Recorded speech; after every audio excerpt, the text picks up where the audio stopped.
Today, we have an amazing guest, Jordan Harbinger, often referred to as the Larry King of podcasting. He was a Wall Street lawyer turned interview talk show host and a communications and social dynamic expert. Now, I don't know if you knew this about Jordan, but he has hosted a top 50 iTunes podcast for over 12 years. He receives over 6 million downloads per month, making the Jordan Harbinger Show one of the most popular podcasts in the world. Now, Apple has rated his show 2018's best podcast, and I got to tell you, he's also, as a fan, favorite of mine to have on this show. I am completely excited to have you, Jordan. How are you? I'm good, man. Thanks for having me on. I like that you're completely excited instead of just partially excited, which is where I spend most of my time. Well, man, I mean, you're doing and living the life that I'm working to grow towards. And so what type of life do you think I'm living? We can start there if you want. We don't have to. It's your show, but perfect. Yeah. Well, man, I desire to have a successful podcast as you do and to be a public speaker. Okay. I'm certainly living that life. I just want to make sure that our expectations are grounded in reality. Right. No, I figured, but you're doing work that I'm wanting to do. So you're doing it right now, man. I am, man. I'm blessed, dude. I'm excited that it's coming along. Well, man, let me ask you, because we have a lot of entrepreneurs that will be listening to this show, and a lot of them are in smaller, different venues of business where they're practically sole proprietors. And I've noticed within entrepreneurship, it's very important to be an individual that creates content. And there's this stigma right now, or it's been for a while. If I create content, one, how much do I create, or should I not create it? I want you to tell us why it's important to create content. Well, I don't think of it like that, but that could just be semantics. For me, it's so funny because I grew up being like creativity, whatever. I can't even draw stick figures. I never really thought of having a creative outlet. I always thought I would do some sort of engineering or something like that, which also, by the way, is more creative than I think people give it credit for. And so for me, I now require this. I was talking to a friend of mine who's a really good businessman, entrepreneur, Todd Herrman, and he's a great coach. And he said, we were talking about some business thing, and somebody was like, you should do this and you'd make a ton of money. You should do that. You'd make a ton of money. Jordan, you're leaving so much money on the table. And what's wrong with you? And they were kind of gently chastising me, at this barbecue. And I was like, I just don't want to do that because this way of making money seems a little annoying. And this other way of making money seems a little scammy. And this other way of making money, a lot of people are doing it. And I don't want to be lumped in with all of them. And they go, you know what? You're an artist. And I was like, most artists are broke. And so we started laughing, and he's like, yeah, but you're not. And you value your creation over the idea that you should monetize everything about it. And I'll tell you what I'm talking about. So I do the Jordan Harbinger Show. I have advertising on the show, but I have to do all of the ad reads myself. I don't do any sort of like pre-produced commercials. And I've turned down lots of money to include pre-produced commercials for like college football because I don't want that in my show. I want an ad for something that I'm using only. So I'm very strict about that. And then other people are like, why don't you have a mastermind? Masterminds are like the biggest thing right now. Everyone has one, and you could charge all this money and people would join your mastermind. You have a lot of respect. And I'm like, I don't want to do that because that's what scammy internet marketer people are doing. They're all creating masterminds. And then it's like, should I join this guy's mastermind or that girl's mastermind? And it's like, no, none of those people are going to do anything. They're just going to have their internet marketing friends come and give you a keynote speech. And then you're going to go to a beachfront bar and quote unquote network with other people who just paid to be there. It's not useful, so I'm not going to do that, even though I could probably make a whole boatload of money doing it. And everyone's like, write a book. You could get a huge advance. And I'm like, I don't really want to market a book. I like doing my show. So it frustrates the hell out of my entrepreneur friends who are like, man, you could be making like millions more dollars each year. And I'm just like, I don't really need that stress in exchange for that money. And I value my reputation more than I value that money. And it sort of drives them crazy. But I think there's also a part of them that says, kudos. Well, I know there is because they've told me this. They're like, props to you for knowing exactly what makes you happy and doing it. And that was really important for me. I spent years, and I still get FOMO. I still look at Instagram and be like, oh, this person's making a ton more money and have a smaller audience because they're doing this. And then I'm just like, but I don't want to I have to constantly sort of ground myself in my values. And I think creating content, to your question, is what keeps me grounded in my values. I know a lot of people that started off being like, I want to be a blogger because they liked writing. Now they're an internet marketer that sells courses on blogging, and the only thing they ever blog about is blogging. There's no way they're enjoying that as much as they enjoyed writing about food or whatever they started off doing. Right. Absolutely. That's actually really funny because I was thinking like someone told me like, hey, you should consider putting a blog with your podcast. It's like, you have no idea how terrible I am at writing. No, no way. I'm not putting that on myself. I'd rather go write a book and have someone else help me edit it versus try to figure out something week after week or day after day to get someone to edit my stuff. Well, let me guess what they said. Oh, you can hire someone to do that, right? But have you ever heard that story about the fisherman and the CEO or whatever? This is like some apocryphal like fairy tale for business where there's a fisherman and he's out on the water and there's this CEO who's on vacation or something like that. And he goes, man, if you worked a little harder on this boat, you could afford to buy another boat. And then you could make those people work for you. And then you could manage them. And then you could buy a whole fleet of boats. And then eventually you could just retire, sell the company, retire, and you could just sit around and fish all day. And the guy's like, that's what I'm doing right now. Right. And so that's sort of this illustration where it's like people tell me all the time, oh, well, you don't want to do YouTube. What you should do is hire a social manager and hire a videographer. And I'm like, well, I'm on YouTube, but I don't promote it. Oh, you should hire a growth hacker and they should grow that for you. Well, I don't really want to do that. Oh, well, you have to post on Instagram. I don't want to create content for that. No, you hire someone to do that. And I'm like, to what end? Now I'm managing people instead of doing what I like doing. 60% of my job is reading and researching the guests for the Jordan Harbinger show. Do I really want to make 80% of my time managing random people who are making like crummy crap for people to click on Instagram and like growth hacking on Reddit? Not really. The reason the show's popular is because the content's good. Am I going to take that down a notch to have a wider audience because I have more people working for me? It just makes no sense. Right. Well, man, let me ask you this, because you were talking about leaving money on the table. And this is probably just more geared towards this specific podcast than a general audience question. But, right now, everything relating to this podcast, I pay for out of my own pocket from what I make in real estate. Mm-hmm. Now, while that's fine, I can't leave it there forever if I want it to grow. What would, because some of the stuff that you were saying, I was like, I've toyed with those ideas of revenue streams. But what would be a good way to start a good revenue stream for the podcast so that it pays for itself essentially? Well, this is the catch. This is a little bit catchy and tricky right now, right? Because I do ads, but you can't start off by doing ads because shows that start off doing, well, it's just not big enough, right? You need to have like 5,000, 25,000, whatever downloads per episode to monetize with advertising to the point where it makes sense. So I would say in the beginning of doing a podcast, what I did, for example, and this isn't the only way to do it, what I did was I had phone coaching for sale because I was teaching social skills and networking and things like that. That generated some income. Then those phone coaching clients demanded I have live in-person seminars because they wanted to learn body language and nonverbal communication. So we started teaching that stuff. And I literally had people flying from all over the world and staying in my living room. I mean, this is 13 years ago, right? So it was a little bit ghetto back then and cool because I was like 27. Now I'm 39. It would be a little sad now. So you can offer some sort of product consulting or coaching.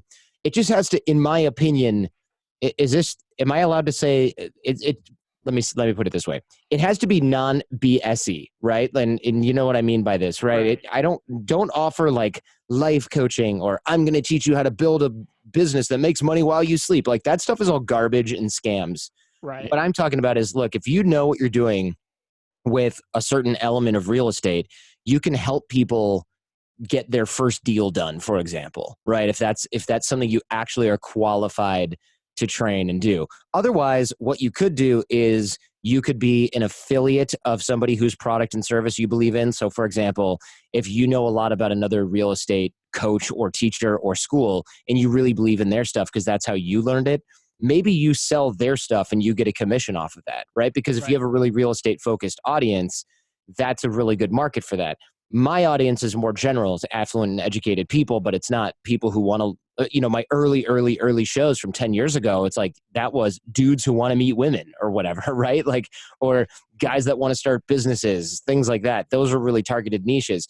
And as they say, the riches are in the niches. Well, it's niche, I guess, but and Riches and that's great. niches. Yeah, yeah, and that's great. Look, that's great when you're small. When you're bigger, if you can still hold to a niche, that's great. I don't do that. I like talking about things that I'm interested in on the Jordan Harbinger show. So one day I have a scientist, and then the next day I have Kobe Bryant. Like that's what I like doing. But I sure did not start that way. So you have to start targeted and focused, unless you're a celebrity, which you and I are not. Right. So you don't, because you won't be able to build until well, you won't have the size to scale with advertising. Now, what you can do is affiliate sell somebody else's stuff, but just make sure that it's something that you stand behind. And if you can't find something you stand behind, you create something of your own that you stand behind. But I would say in the beginning, the best thing you can do is sell somebody whose stuff you really believe in. Because bear in mind, a lot of people go, oh, I'm going to have my own product and keep 100%. It's like, yeah, but then you have customer service. You've got to focus on marketing, right? You've got to create the thing yourself. So often it's great to take a 50% commission on something that you literally don't have to do anything else with after you make the sale, as long as you stand behind the product, because everything you bring to your audience affects your credibility. And I wish more people online realize this. Anytime I learn about something from you, I'm trusting you when I get it. And so when I get it and it's a piece of crap, or I'm having trouble with the customer service, you're damaging your relationship with that audience. And that's really all you have, is a trust or a level of trust with the people that listen to you. So if you play with that and you toy with that, you'll lose it, and you'll be underwater immediately. That's why I'm happy to leave money on the table if something doesn't work out or I don't think it's a fit. I mean, in the past, I would say I probably shouldn't advertise this, but I've even refunded people out of my own pocket if they bought something and they couldn't get a refund from the vendor. And that's taught me how to really put my money where my mouth is. Like I've had people say, I bought this thing because of you, and this person's dodging me and not giving me a refund, and now I got screwed. And I will cut them a freaking check. And I don't like doing that. But at the end of the day, I am at least partially to blame, because I trusted that product and that person who sold that product enough to recommend it to my audience. And I was wrong about that. So who should pay the price? The person who trusted me or me? And so for me, that's an easy calculation, but nobody likes to refund somebody else's product, but trust means more to me than that. And I think you should follow the same advice. Okay. Because perfect. So here's another one, because I know we have limited time today. I know so many people that want to be influencers, a part of the same groups that I'm a part of. What would you say are some of your biggest challenges that you've overcome and lessons you've learned through creating your podcast and speaking career?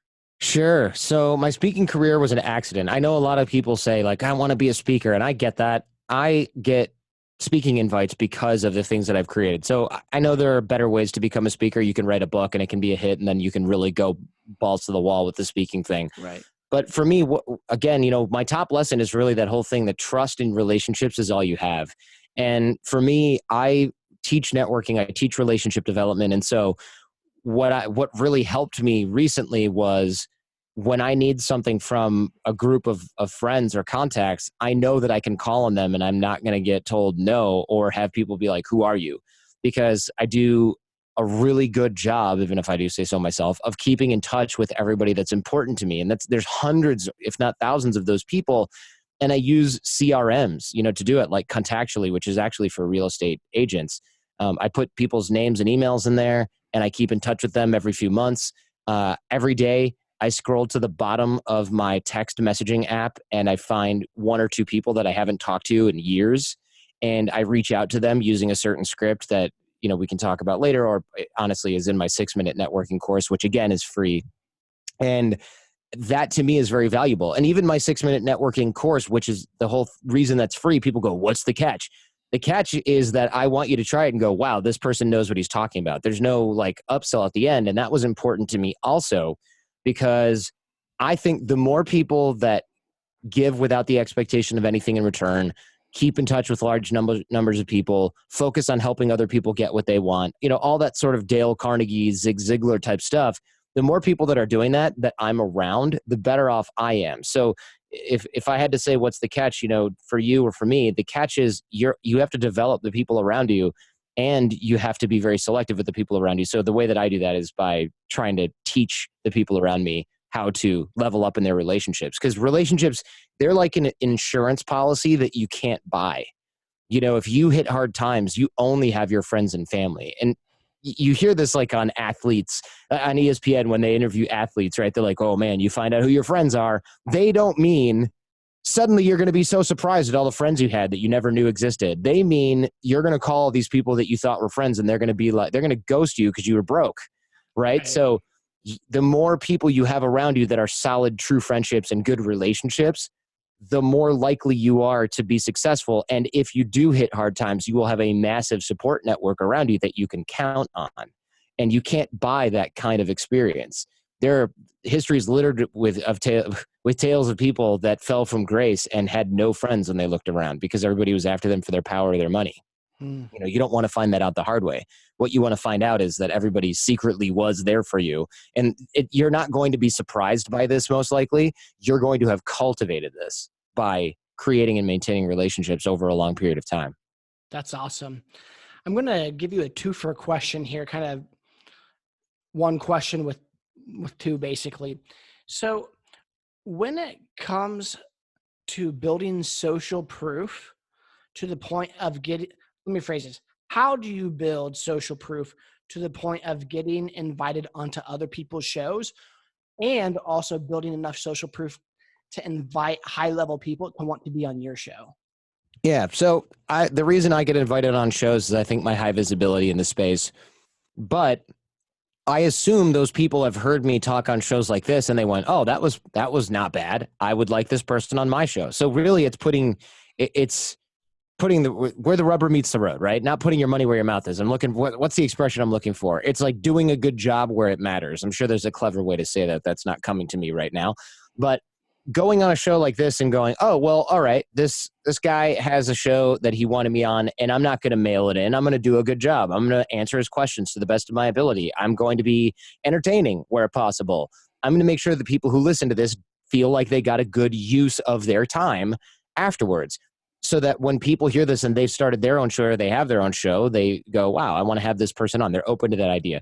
As far as inviting other people on the show, that is a matter of, that's also a networking and relationships thing. So what I've done is worked my way up to have a large enough audience where that the numbers speak for themselves. But before that, you know, I would do a good job on show A, which would lead to an opportunity on show B, which would lead to an opportunity on show C. And show C would have had bigger guests than me. And I'd say, hey, look, I know this is a long shot, but you had Howie Mandel on your show. Do you think he would do my show? And they go, I don't know. You can ask him. And I'd say, would you make that intro? And they would make that intro. And Howie Mandel would say, well, if you're friends with this person, maybe I'll do it. And then I'll go and interview them.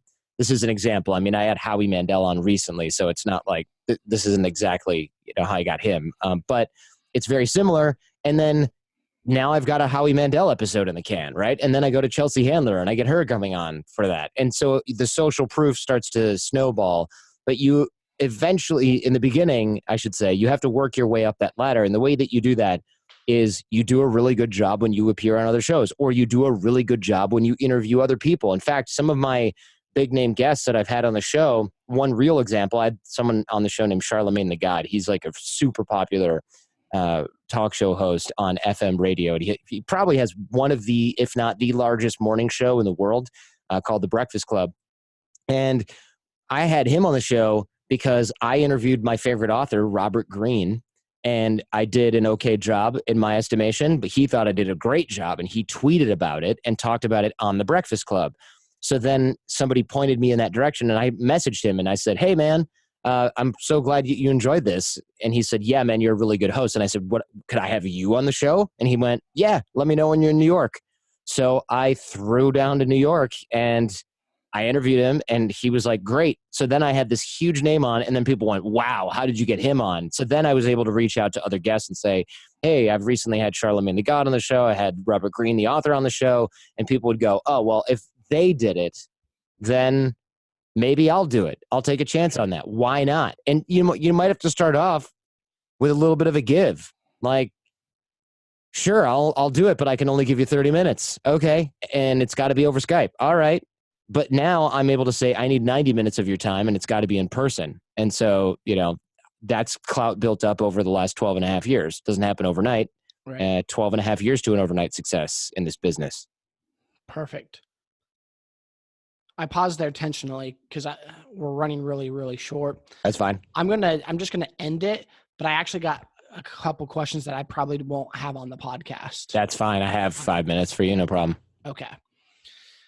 Well, Jordan, man, thank you so much for your time, for fitness here in your schedule. What a blessing it was to just have you on the show. Your wealth of knowledge, talking about the relationship aspect in developing your brand and personal growth within influence, man. Thank you so much for coming on today. Thanks for having me, man. I appreciate it. All right. We'll talk to you soon. Have a great day. You got it. All right. So here's my I guess personal questions, man, because I'm doing real estate right now. Mm-hmm. It's really funny that you talked about Zig Ziglar and Dale Carnegie, because those are two guys that I'm really trying to model, not be like, but model my life after some of their examples. And I really want to build relationships with high caliber people such as yourself who are influential in this space, because I've done a lot of different things in my life, and I'm seeing a lot of momentum towards this aspect of my life. And I'm just going to be honest with you, man. I would love to be like your little brother to just kind of glean from some of your wisdom. And I don't know what that would look like, and if you'd be open to any sort of relationship, man, and anything I can do to add value to you, man, I'd really be open to that.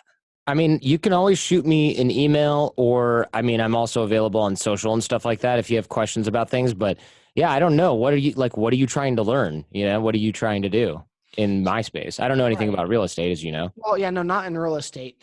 So for the longest time, dude, since I was 7, I've wanted to be a speaker, author. Originally, I wanted to be a pastor.